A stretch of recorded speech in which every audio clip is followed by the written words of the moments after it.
You're welcome to Tarsier News International. We are now on political updates, where we'll be able to tell you some of the headlines and the contents. These are what we do in Tarsier News. We don't just write it, rather we bring the news to the customer's doorstep. We have some training of some important topics we are discussing. But before that, remember that you get us on Facebook on www.facebook.com/Tarsier Magazine. You can also get us on LinkedIn www.linkedin.com. Now you also get us on our web, that's www.tarsiernews.com. You get us on blog. You want to get on blog, you get us www.tarsiermagazine.blogpost.com. These are the few social medias where you get us. Now back to what we are saying. Now we have topics like the headlines like the election, 2015 election, Amechi Okocha set to quit APC. Today we'll have some vibrant gentlemen to discuss with us. I will not discuss this with them. By my left I have Mr. Dennis Kofo, and I also have my right okay, I am Mr. Emmanuel Peters. So Mr. Principal, this news that said the Amechi and the Okorocha they said to quit APC. What do you think will be the possible things that will make them to quit? These are the political leaders in their own state. Now they want to quit. Well, the issue of Amechi and Okorocha wanting to quit APC is no longer news to us.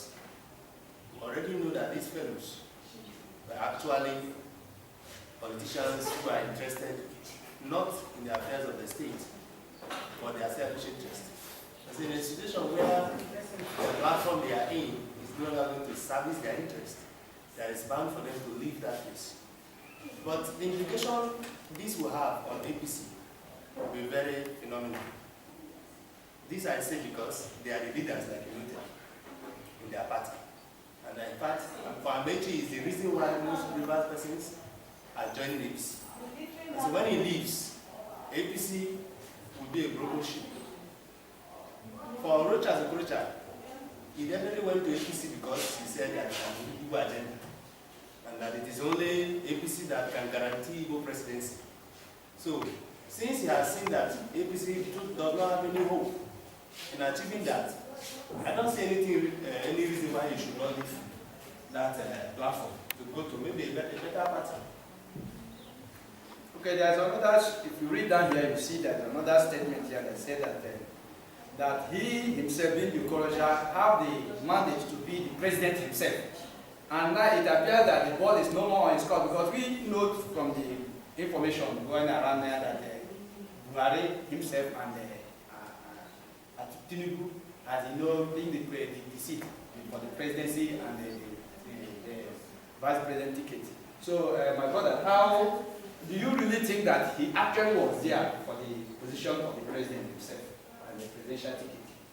Yes, you see, in Nigeria today, since the inception of democratic dispensation from 1999, we have had politics and democracy without ideology, where the leaders of the country or leaders of our political parties are interested in their selfish reasons, without putting the interests of the masses, interests of the states into consideration. So, before we even answer our question, I want to ask ourselves what really made them to come together and form this new political merger, which has paraded itself as the highest position party in Africa. You see that they were only interested in wrestling power from the ruling party, the PDP.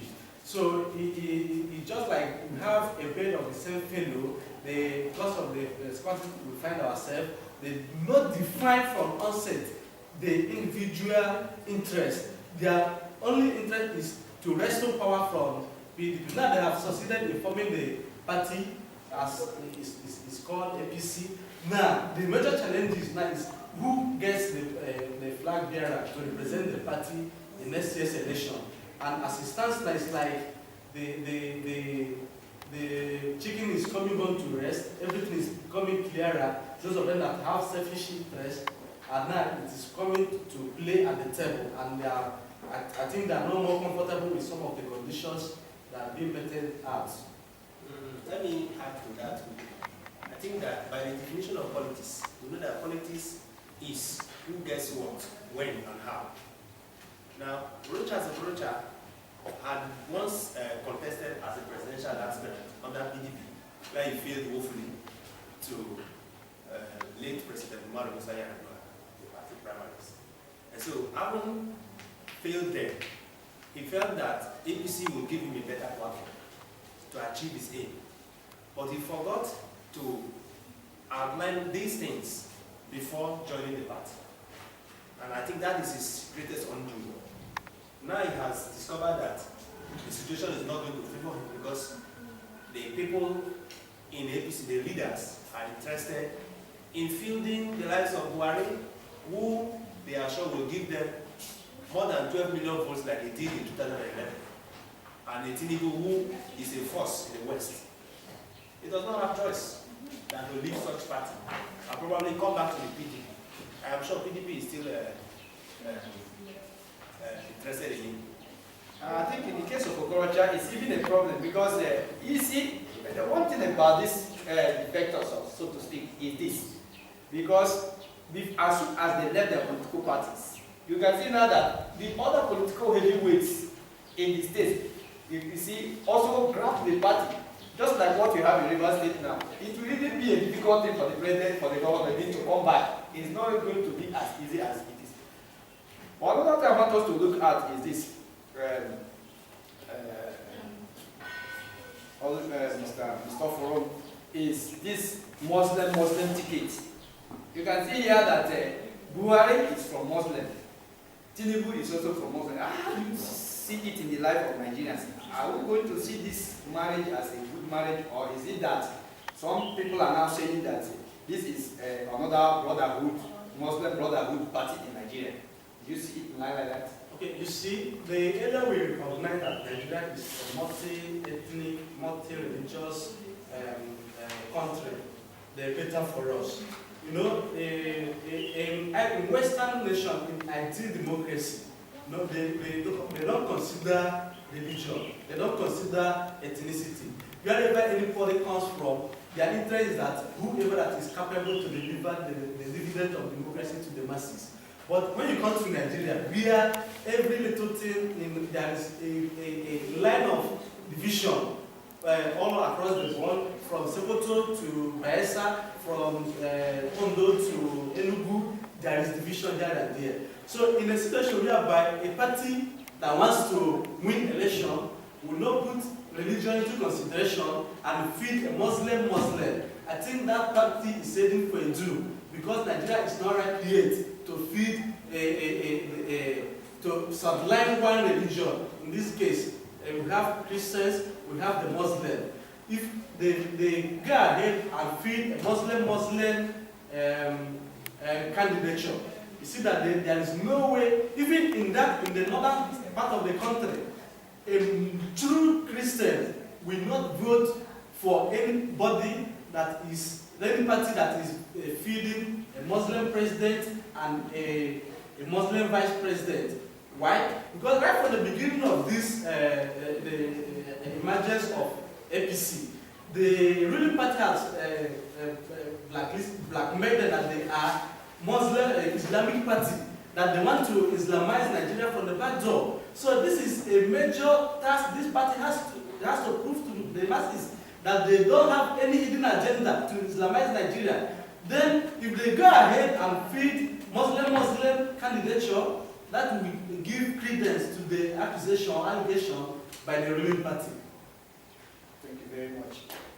Such a plan, I think, will not work because we are a multi-religious nation, whereby some people now want to think we should now go to either Christian or Muslim. In the West, there is a freedom of religion.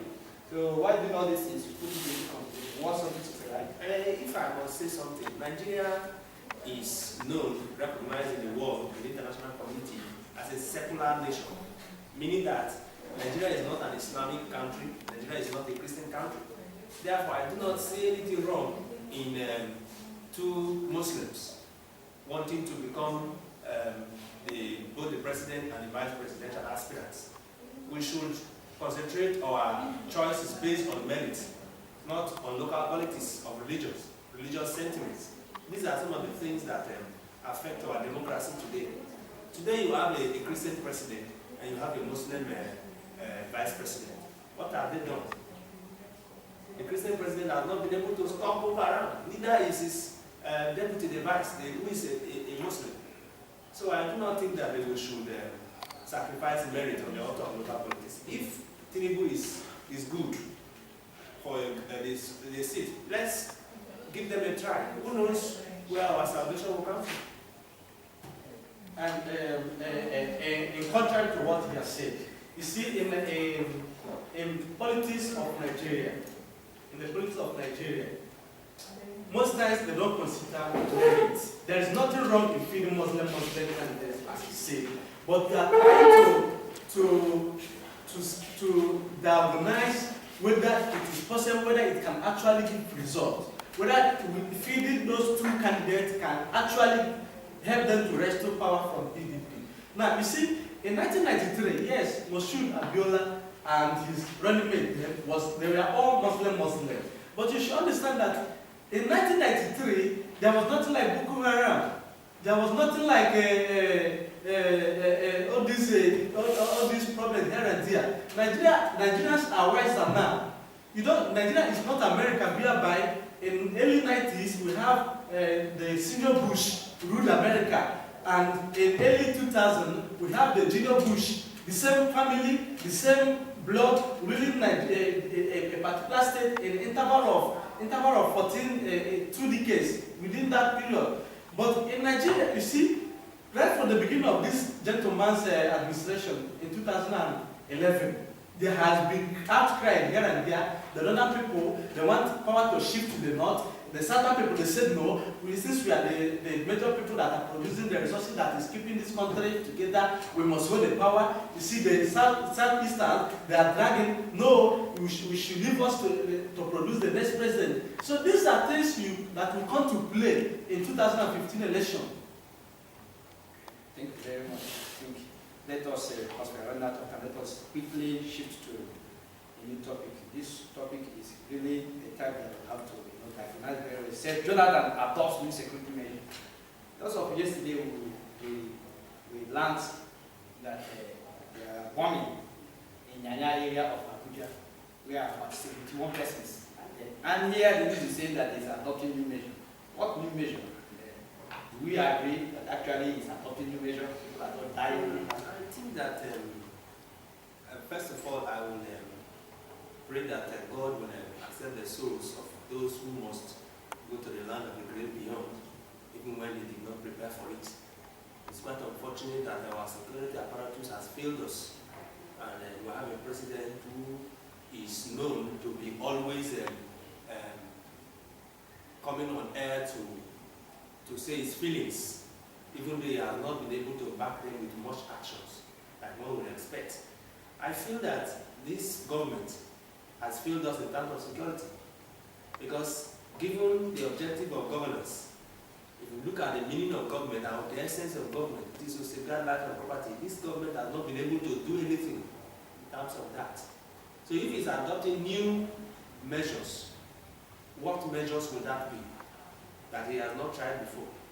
I think the best measure should be that he should resign and allow a competent person who is security minded take over that office, so that we'll know what is going to come from that. I will rest my case on that. Okay, now please, I still want to ask you this before I go to office. You know that before good luck even at your office, there are elements, there are humans, even most of them trying to aspire now, who promise to make his regime ungovernable. And now you are saying he should resign. Can you reconcile these two? Is it not that these ones, if he resigns, is it not to say that these ones have succeeded? Even those who want to restore power, someone like Muhammadu Buhari one of those who promised to make the place of government, and they are the ones coming up now to contest election with him. Is it not? Is it now?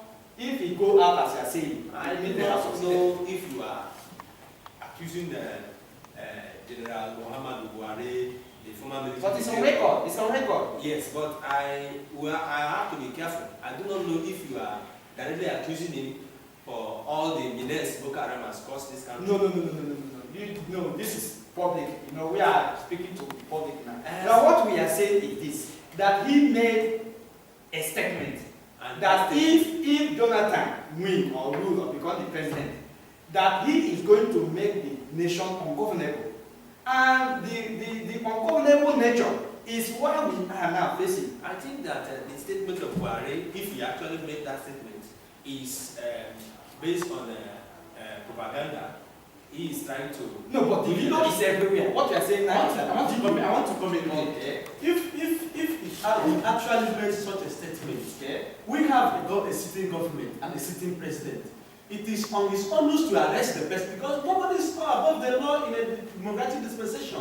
It is within his power to arrest the man and prosecute him. If he is found guilty, they send him to prison. If he is not guilty, they release him. You understand? That is why I will buy this idea that asking him to resign if he doesn't have the power, if cannot, because the power of the Nigerian presidency is too enormous, that whoever is there should use the power because the number one essence of governance is to protect and secure life and properties. So if government fail in this fundamental principle, they have failed woefully in everything.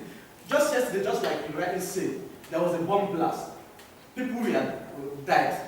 And if I may recall, when there was in 2010, during the Nigerian independence celebration, the 50th anniversary, the October 1 bombing. Do you know what happened? Government budgeted an enormous, a huge amount of money for security. Do you know what they did? They put CCTV all around Abuja to enhance the security apparatus. Now, the question now comes to mind, are these cameras not working? And before this yesterday bombing, there was security alert from US. They asked their citizens in Nigeria not to dissociate themselves from anywhere there is much gathering. Then our security agents, did they at all hear the information? And if they had it, what did they do? What measure did they do to checkmate this type of incident? The problem we are having is that the people that are being killed are the poor masses, who have nobody to protect them, who have nobody to care for them. You see the politicians, what they do, they appropriate or they allocate the security personnel to themselves, leaving the masses on guard. So, yes, I think there's a point in what you have just said.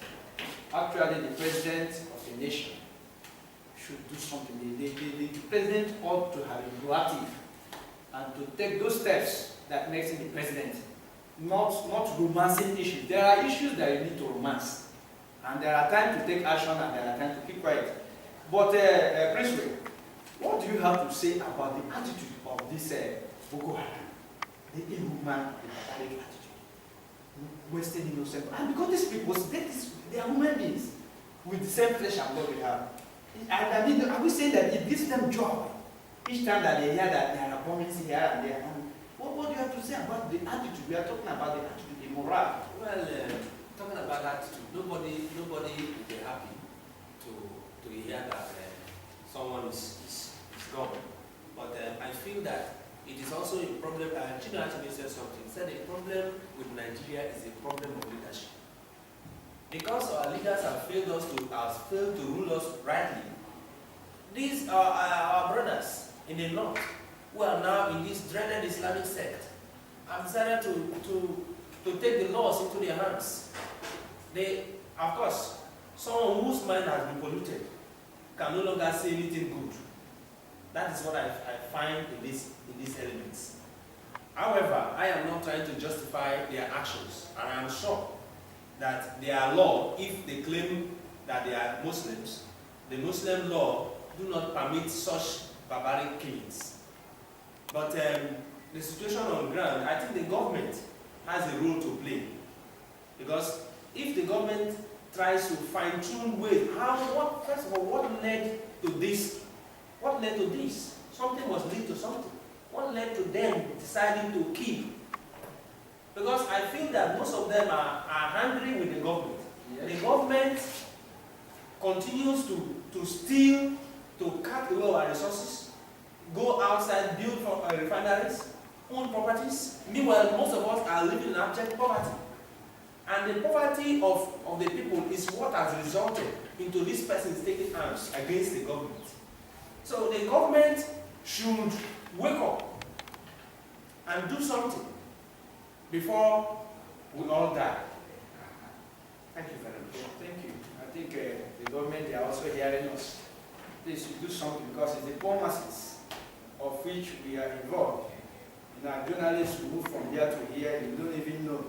And the people going in that in the Nyanya area, if you are there to cover news or maybe you are going around as a journalist, you will also be affected. So for us to live in a state of anarchy in this country, I don't think it's a very good thing for us to, but we are Nigerians.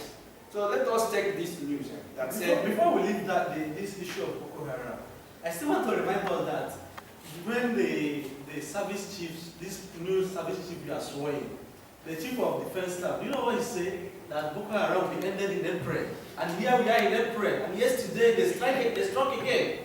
So I don't understand whether they are. Maybe this will be the last one. I don't know whether it is this April or April. Maybe being 70. We hope so, but we don't know who next will be strike. Actually, it's really it's happening. Okay, let's move on. So this one said that the North Central saved me from Amage's plots. That's Jonathan.